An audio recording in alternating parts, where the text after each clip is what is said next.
Opinión, realidad y debate sobre los temas que me interesan. Junto a Fernando Paulsen. La clave me escucha. ¿Cómo están? Bienvenidos a Combinación Clave. Estamos ya listos para proceder con la primera entrevista del día. Él es Jorge Andrés Cash, abogado, magíster en Derecho Ambiental, experto en cumplimiento y planificación ambiental estratégica. Jorge Cash, ¿cómo estás? Buenos días, Fernando, ¿qué tal? Bueno,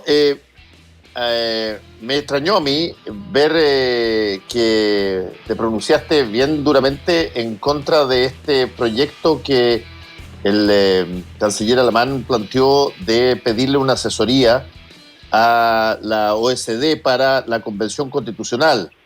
¿Cuál es la razón de que pueda haber algún impedimento o algún tipo de ruido ahí? Sí, Fernando, yo primero agradecerte que tomes nota de la importancia de este tema. Mira, yo creo que primero hay un gran principio. Nosotros estamos enfrentando un proceso que requiere que nuestras instituciones, que el Estado de Derecho funcione dentro de los límites que hoy día tenemos. No podemos hoy día empezar a dejar, ¿no es cierto?, rastros, huellas de que determinadas personas, determinadas autoridades de gobierno, en este caso un ministro, puedan actuar al límite, sino al margen, digamos, de la legalidad vigente, porque eso va sentando un precedente de cara a lo que va a ser un proceso que está siendo extremadamente complejo, donde hay que implementar, no solamente en términos operativos y administrativos, todo un proceso, sino además hay que tener para cada decisión un apego estricto a la legalidad vigente. Yo estimo, y por eso hice una presentación a la Contraloría, que estamos esperando que el Contralor nos reciba, donde solicitamos que se pronuncie acerca de la legalidad de este convenio, por cuanto estimamos y tenemos la convicción absolutamente, una convicción jurídica completa, total, de que aquí existe una restricción, una limitación a lo que va a ser el ejercicio pleno de la soberanía por parte de los convencionales democráticamente electos en la próxima Convención Constitucional.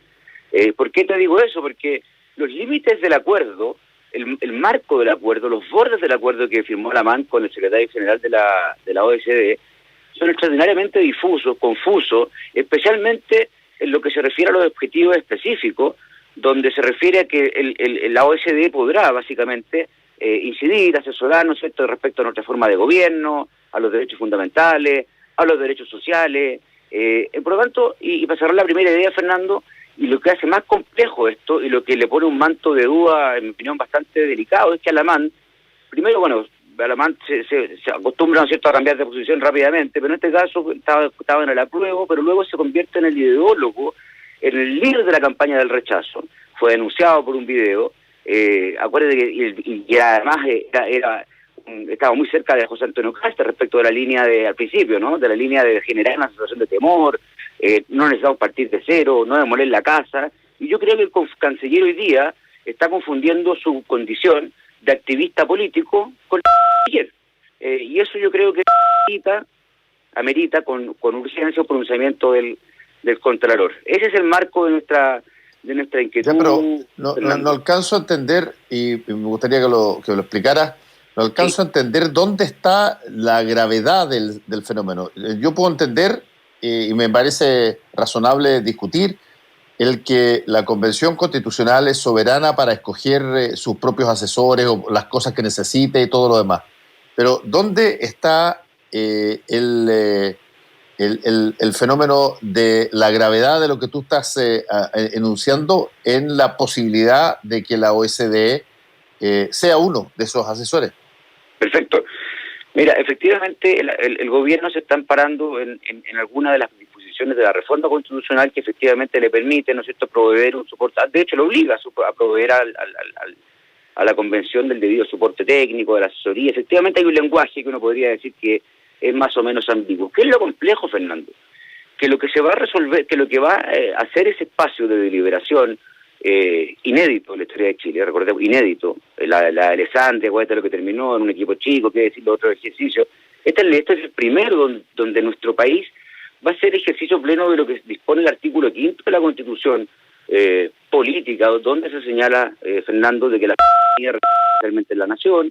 Hay todo finalmente un constructo constitucional claro y unánime, digamos, donde no hay dos opiniones de los constitucionalistas respecto a lo que significa eso. ¿Dónde está la amenaza, Fernando? Es que tú puedes tener la asesoría. Yo trabajé 9 años, yo fui 5 años en el Senado, Fernando, 4 años como fiscal del Ministerio, tuve 3 años como fiscal del Ministerio. Yo sé perfectamente lo que significa cambiar una coma, una palabra en un proyecto de ley. Eso te cambia la lógica, te cambia el sentido, el espíritu de lo que tú estás haciendo. Si yo estoy en una comisión, yo Fernando, soy precandidato a la constituyente, te cuento, voy a ganar. Si yo estoy sentado en una sesión, en una comisión, y se me sienta al lado un señor de la OSD a decir, mire, ¿sabes qué? Que yo creo que los derechos sociales deberían ir por acá, porque la Constitución de Dinamarca, yo eso lo considero desde el punto de vista jurídico, ni siquiera político, Fernando, una interferencia y una incidencia y una diría yo, de verdad, que como lo dijimos ante la Contraloría, se le están concediendo a la OSD facultades intrusivas dentro de nuestro ordenamiento jurídico que tienen la potencialidad de afectar derechos fundamentales, entre otros, el ejercicio pleno de la soberanía por parte de los constituyentes, quienes fueron mandatados por el 80% de la ciudadanía a redactar ese texto. Entonces, yo te digo, aquí lo que me llama la atención, Fernando, es que estos temas pasen, por eso qué bueno que agarráis el tema, porque estos temas el otro día lo agarraron la segunda, pero estos temas no pueden pasar colados, Fernando, porque si estos precedentes empiezan a quedar de cara al proceso, vamos a dejar un camino bueno, ¿cómo terminó Allende, Fernando? Con resquís, perdóname que te lo diga, pero aquí estamos al revés, hoy día estamos con reformas constitucionales, efectivamente, que algunos tratan, ¿no es cierto?, de esquivar lo que es la iniciativa exclusiva. Lo que hizo Allende, al revés, ¿no es cierto?, fue decretos de insistencia, requisitos legales, y eso es cuando el legislativo y el ejecutivo dejan de conversar. Ahora se va a crear una tercera instancia, que es la constituyente, que no sabemos cómo se va a relacionar con estos poderes. Por lo tanto, no debe el gobierno tratar de generar un marco de tensión, ojo, de orden jurídico, no solamente político, en la antesala de un proceso que va a definir nuestros próximos 40 años. Y déjame, Fernando, agregarte un tema. Las frases de Alamán son extraordinariamente complejas y están en el portal de la Cancillería. Él marca posición respecto al rol de la OSD. O sea, él señala, entre otras cosas, de que las constituciones europeas son las que mejor garantizan los derechos sociales. Y son palabras de él. Dice, entre otras cosas, que la OSD va a tener la función de asesorarnos en materias ambientales, de régimen político, si tenemos o no que mantener nuestro régimen presidencial. Él está diciendo, mire, yo fui promotor, activista, ideólogo, descarnado del rechazo, ¿no es cierto? Mi condición de dirigente político está perfecto, ¿no es cierto, señor? Hoy día soy canciller y como tengo una posición ideológica, insisto en esto y me aprovecho de una norma constitucional amplia cuyo espíritu dista absolutamente de que un órgano internacional se siente con los convencionales nuestros de decirnos, mire, cómo nosotros tenemos que redactar nuestra Constitución. En otras palabras, Fernando, es decirle al mundo, luego del escándalo que tuvimos, perdóname, de esta cuestión, el ambiente colonial que quedó con la PEC, con la COP25, donde fracasaron estas dos instancias internacionales, hoy día le estamos notificando al mundo que nosotros no estamos en condiciones de hacer la Asamblea Constituyente porque tenemos, ¿no es cierto?, somos incapaces, nos falta gente, no tenemos asesoría técnica.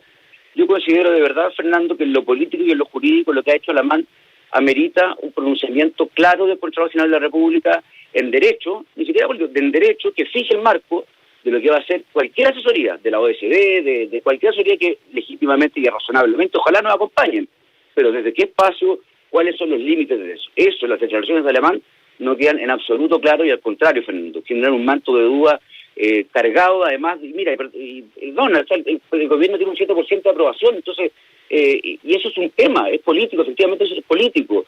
Desbordes criticó a Alamán, acuérdate, cuando Alamán salió con la campaña del rechazo. Entonces, Alamán perdona, pero esto con todo el respeto al canciller, Alamán es político. Alamán no puede seguir mandándose solo en Chile.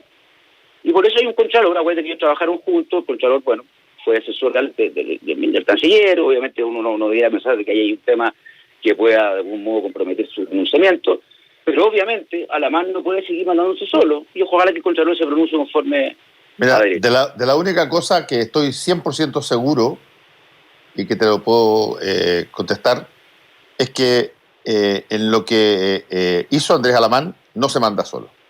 No existe ni una posibilidad, ni una, cero entonces, posibilidad, Jorge Andrés, Fernando, de que Alamán haya pedido la asesoría a la OCDE sin que el presidente de la República esté de acuerdo.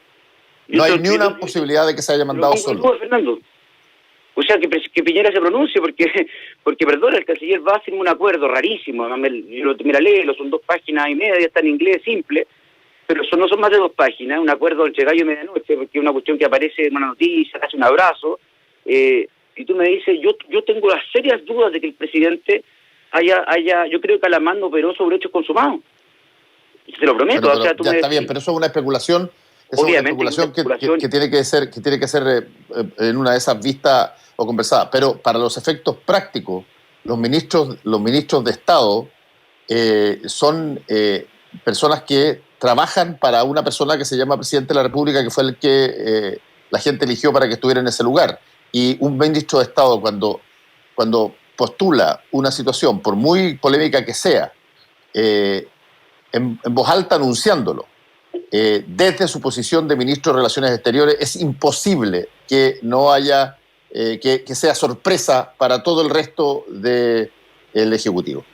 No puedo imaginarme que el presidente haya leído el diario y dicho, qué buena idea la que está haciendo Andrea Alamán. Yo tampoco, Fernando, me he podido imaginar muchas cosas de Piñera, entre otras que se vaya a sentar un día en la tarde en la Plaza Italia con la Plaza Italia absolutamente rodeada. Sí, pero es que ya empezamos a confundir las cosas. No, es que esto no es Perdona, caricatura, discúlpame, Jorge Andrés, yo no estoy defendiendo al presidente para nada ni a Andrea Alamán. Lo que estoy diciendo es que las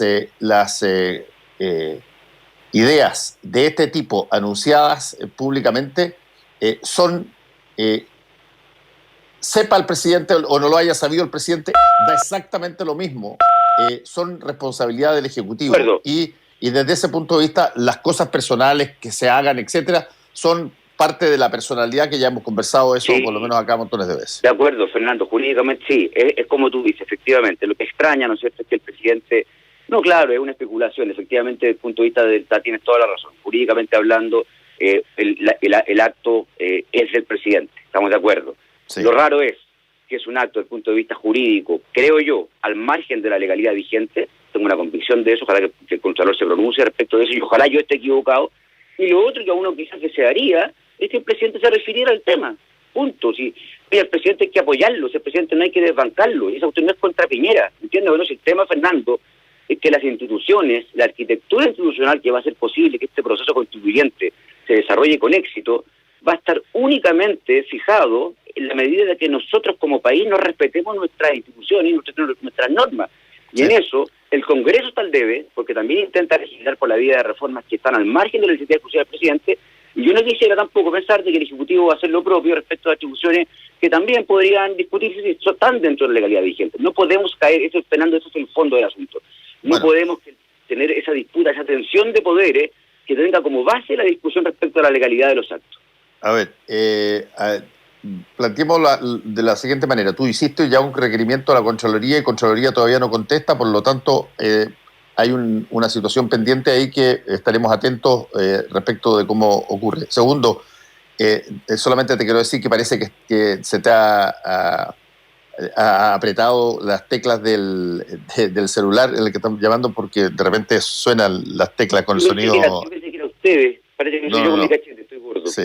Oye, el otro tema que me encantaría conversar contigo, Jorge Andrés, tiene que ver con lo que hemos conversado cotidianamente y que tiene que ver con el medio ambiente y sobre todo, ¿cómo ves tú que la discusión eventual en la Convención Constitucional se conduzca, qué sería necesario que ocurriera para que se conduzca en el ámbito de lo que tanto se ha hablado de garantías y derechos que tengan que ver con el medio ambiente? No, he hecho de nuevo una tremenda inquietud, Fernando. Yo creo que eso va a pasar, entre otras cosas, porque la izquierda más ecologista, más dura, entienda de que aquí tenemos que no pasar una planadora al tercio o al tercio o a no sé, a lo que resulte del resultado de la derecha. Esto requiere acuerdo. Esto no podemos, Fernando, tratar de darle perdón a que el debate está aquí, está en los derechos, con todo el respeto a quienes piensan así, a los derechos de las bacterias, al reino fungi, al derecho de los animales, que está bien, yo soy animalista también, Lo que te quiero decir con esa caricatura, Fernando, es que el debate de la izquierda ideológica, ecologista, extrema, puede llevar a que toda la hebra ambiental que debiera forjar un marco de sostenibilidad en el nuevo modelo de desarrollo del país, finalmente termine ideologizándose esa discusión y terminemos con una extrema derecha que, si supera el tercio, que termine vetando todos los acuerdos que permitirían eventualmente introducir la variable ambiental como Chile la necesita en cada una de sus políticas públicas e instituciones. Yo tengo miedo, honestamente, de que la izquierda más dura en esta materia no tenga la serenidad, la capacidad de entender que esto es un debate de ideas y no es un debate de carácter ideológico y de trincheras, porque es un debate, Fernando, que como lo pongas, si tú lo pones tú sabes de medio ambiente, conoces el tema, si tú vas a la trinchera en este tema no vas a avanzar. Y aquí se necesita inteligencia, sentido común, buena voluntad, y yo creo, Fernando, que y ojo, el tema ambiental, Fernando, bueno, tú sabes, nosotros tenemos como Chile, tenemos 17 objetivos de desarrollo sostenible que cumplir el año 2030, entre los cuales están temas laborales, temas de salud, temas de pobreza, y todo eso está cruzado con la variable de sostenibilidad. En consecuencia, si no hay acuerdo en el tema ambiental en macro, todos esos objetivos que se van a traducir en normas específicas en la Constitución y luego en leyes específicas, tienen el riesgo, en el fondo, de prescindir eventualmente de la variable ambiental, por cuanto cuando se discuta no va a ser posible llegar a acuerdos y en consecuencia no va a ser posible introducir esta variable, como te digo, ni en las instituciones ni en la normativa específica. A ver, ¿por qué no nos da algunos ejemplos? ¿Qué, por ejemplo, podría ser una posición intransable que eventualmente genere un daño a la legalidad ambiental? Mira, a ver, yo te diría que hay una cuestión, a ver, yo creo que sobre es súper delicado, porque si uno no se mete, Fernando, al final no se mete nadie. En el tema de los recursos estratégicos tenemos un tema, tenemos el litio, tenemos el cobre, tenemos los glaciares, tenemos el hidrógeno verde. Sobre eso tienen que haber grandes acuerdos nacionales. Sobre los glaciares, por ejemplo, bueno, hay algunos que sostienen, por ejemplo, la intangibilidad total, ¿no es cierto?, los glaciares no se pueden tocar. Hay otros que discuten la proximidad eventualmente de algún tipo de intervención, donde la discusión, Fernando, desde el punto de vista técnico, tiene como límite finalmente el sentido común, porque de verdad son muy pocos los que entienden finalmente el tema. Y tienes grandes acuerdos, hay que mirar Canadá, hay otros países, que especialmente no han adoptado por una ley, como estamos viendo nosotros. En el tema de hidrógeno verde, Fernando, bueno, el Estado, yo está haciéndolo bien, está metiendo plata el Estado en esto, está metiendo subsidios. ¿Cuál va a ser el rol del privado, del sector privado? ¿Se va a mantener el principio de subsidiariedad? Yo creo que debería mantenerse, porque el principio de subsidiariedad, Fernando, permite que los pueblos, que los países, que las naciones puedan emprender, creer en la innovación, en la tecnología, en el cooperativismo. Yo no digo que un Estado solidario, es que la falacia de Estado solidario versus subsidiario, Fernando, es una discusión, en mi opinión, un dilema absolutamente artificial, que en estas materias, especialmente, por ejemplo, en el tema de los recursos estratégicos, pueden mirar afectando que el sector privado, por ejemplo, juegue un rol activo en materia del agua, por ejemplo. Efectivamente, en el tema del agua tenemos una deuda en Chile. ¿Qué duda cabe? ¿Qué duda cabe que hay un tema del agua pendiente? ¿Qué duda cabe de lo que mi camarada Pérez Lloma, ¿no es cierto?, no me acuerdo dónde queda en Petorca, entiendo. Sí. Efectivamente, lo que ocurre ahí es un abuso, y eso no tiene presentación, y eso es inmoral. Eso hay que regularlo. Otra cosa muy distinta es cuál es el rol del sector privado, cuáles son los derechos que tiene, cuál es la priorización de uso respecto del agua. Lo mismo, Fernando, del cobre, la minería, en fin, ahí yo veo una discusión que es muy compleja, porque si vamos a la cosa de Allende, perdóname, a la cosa de chilenizar todo, nacionalizar todo, no tenemos en Chile ni la capacidad productiva, no tenemos la capacidad humana. Fernando, los informes de la GIZ, por ejemplo, a propósito del hidrógeno verde, donde Chile sí está avanzando, dan cuenta de que nosotros no tenemos capacidad técnica, no tenemos funcionarios, no tenemos la capacidad de redactar las normas, no tenemos la tecnología para implementar lo que teóricamente Chile es, ¿no es cierto?, representa el hidrógeno verde, que se ha dicho la Arabia Saudita del mundo. Entonces, nuevamente, Chile, con un gran potencial, puede verse enfrentado a que en estas materias, te insisto, exista un ánimo, por ejemplo, estatista, que renegando del principio de subsidiariedad prive a los particulares de jugar cualquier rol en circunstancias de que el Estado por sí solo, más allá de lo ideológico, no tiene cómo. Entonces, ahí entre otros ejemplos, Fernando. O sea, vayamos a algunos de esos ejemplos. Por lo menos personas de la edad mía han visto tres tipos de discursos relativamente idénticos sobre recursos naturales y el futuro. Por cierto, el que tiene que ver con el cobre. Y ya alguna vez surgió el símil de que esto era la Arabia Saudita, lo que Arabia Saudita es al petróleo, Chile iba a ser al cobre. Y hasta cierto punto eso sigue siendo una de las exportaciones más importantes y se sigue exportando tal cual como se exportaba hace 40 años en lingote y valor agregado sobre la base del cobre, por lo menos desde el punto de vista nuestro, sigue siendo bastante bajo. En segundo lugar surgió esta idea de que el litio iba a ser ahora el petróleo de Arabia Saudita para nosotros, y resulta que si es que tú trataras de, por ejemplo, hacer una empresa nacional del litio, probablemente el Tribunal Constitucional lo bloquearía hoy día, las condiciones están dadas para que básicamente se gire en torno a las empresas que lo están explotando y que tienen privadas chilenas y extranjeras. Y ahora surge lo del hidrógeno verde, que vuelve a decirse que ahora sí que vamos a hacer la Arabia Saudita con el petróleo, porque tenemos hidrógeno verde que el 99,9% de la población, me incluyo, no tiene clara idea sobre qué cresta es el hidrógeno verde y de por qué razón habría de ser tan, esta vez sí, vital, a diferencia de lo que pasó con el cobre y el litio, que básicamente lo exportamos tal cual como está. Correcto. No, mira, está perfecto y efectivamente qué bueno que hace historia, Fernando, porque yo creo que vamos a terminar en lo mismo. El hidrógeno verde, mira, en toda la idea, es la fuente energética más limpia que se podría generar, que existe, digamos, desde el punto de vista de no solamente de la intervención a los recursos naturales, al nivel de impacto en el medio ambiente, sino además desde el punto de vista de los costos de producción y de lo que favorece la electromovilidad, una serie de tecnologías nuevas que obviamente a lo que tienden finalmente es a emitir muy poco CO2, que finalmente tiene, tú sabes, el efecto que tiene el cambio climático. Ahora, hidrógenos verdes, Fernando, no existen, salvo algunos pilotos en el mundo. Brasil, Perú, Uruguay tiene algo, Alemania sí está bien desarrollado, Japón ganó un proyecto grande, pero tú no tienes grandes proyectos, no tienes proyectos de hidrógeno verde andando en el mundo. Tienes pilotos, tienes intentos, tienes algunas cosas más pequeñas, pero Chile, ¿qué es lo que uno piensa que va a ocurrir a la luz del debate que se está dando en la Asociación de Hidrógeno?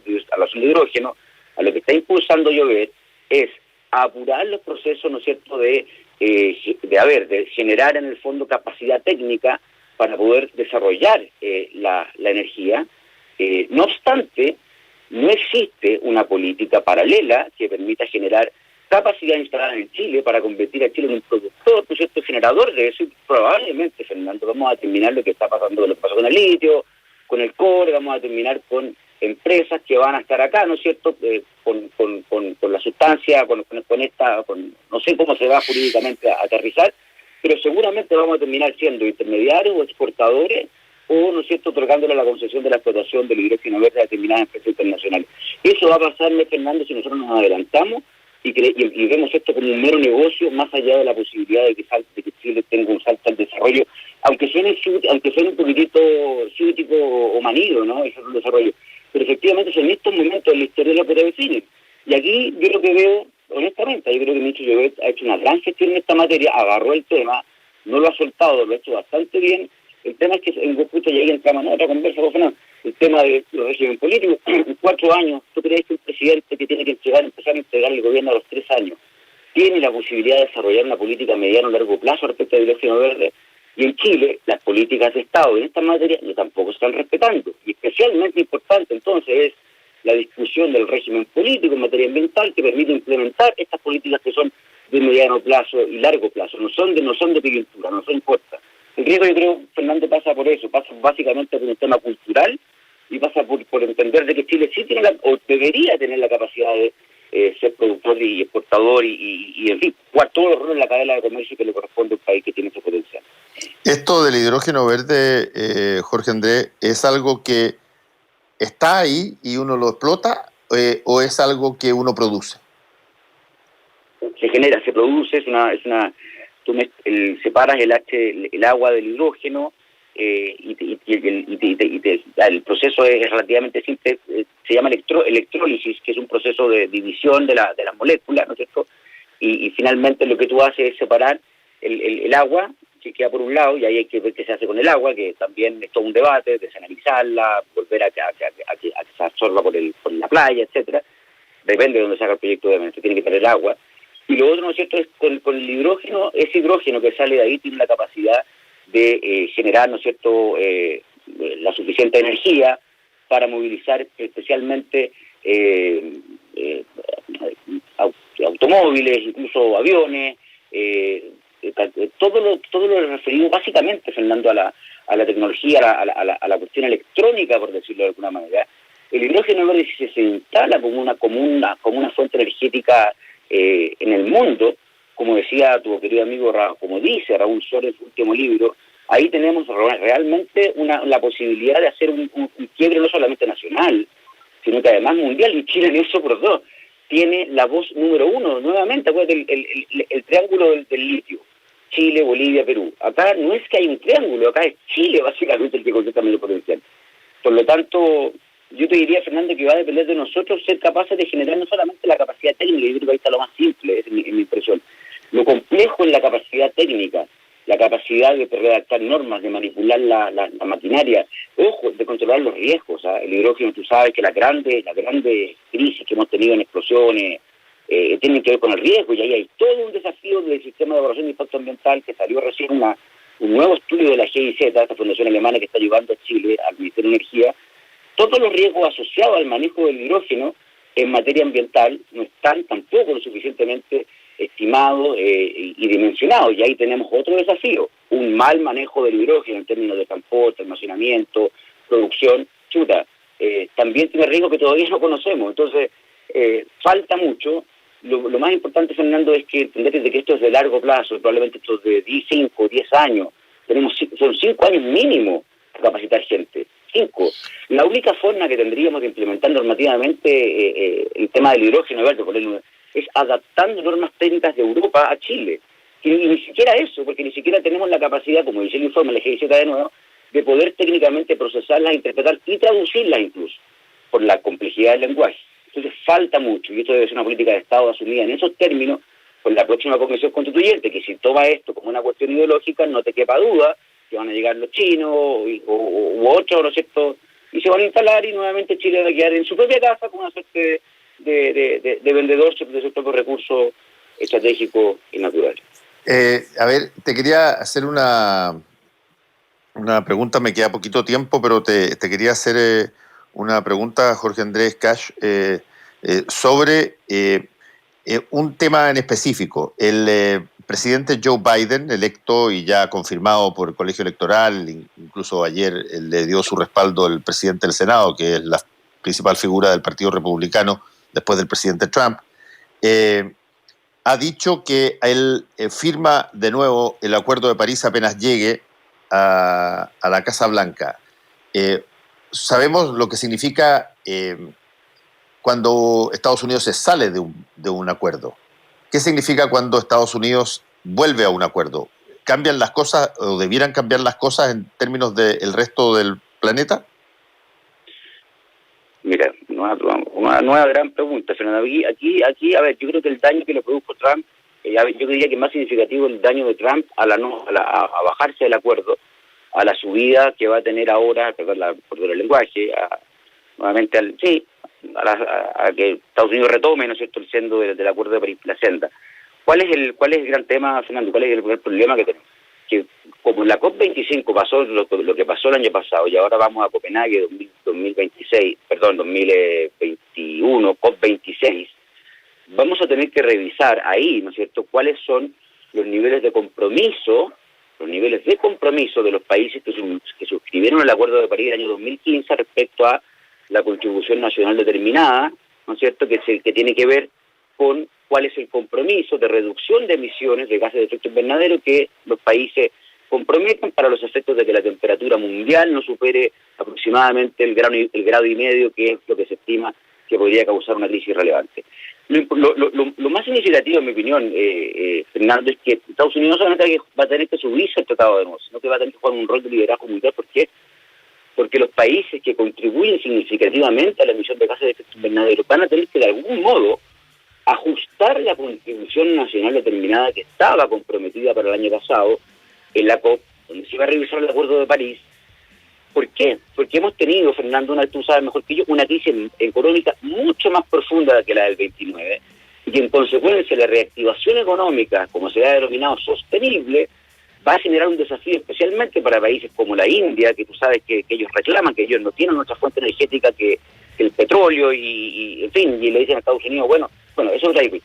Pero Estados Unidos va a tener que velar y va a tener que jugar un rol de garante, porque las grandes potencias, porque los principales emisores ajusten sus compromisos de reducción de emisiones a los nuevos desafíos que va a tener la reactivación económica respecto de aquellas industrias que lo van a impulsar. Si el mundo se concentra, como fue el 29, acuérdate, la del 2008, Fernando, la subprime, lo que ocurrió es que efectivamente cuando se produce el repunte, nosotros en el estancamiento se bajaron aproximadamente 2 puntos de emisión de gases.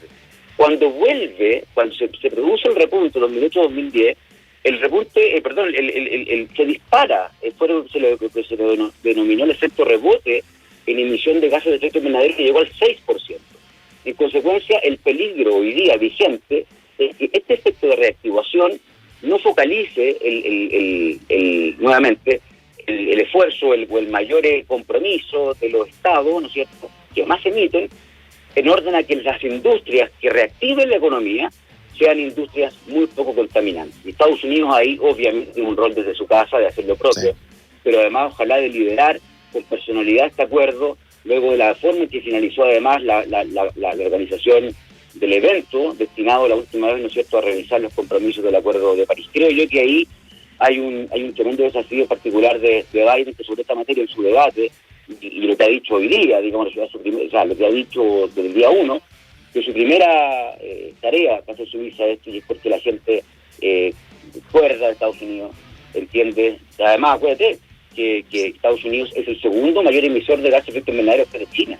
Entonces, ahí tiene obviamente una justificación no solamente ética frente al mundo y al rol, Fernando, tú sabes, tú eres conocedor, tú viviste sí, práctica años. También. Bueno, un rol de garante de esta materia. Bueno, agradecemos a Jorge Andrés Cacho este contacto, que te vaya muy bien, Jorge. Chao. A ti, Fernando, gracias, saludos. Volvemos con Combinación Las casas, las caras de los que queremos cuando nos reencontramos. Se ilumina la esperanza y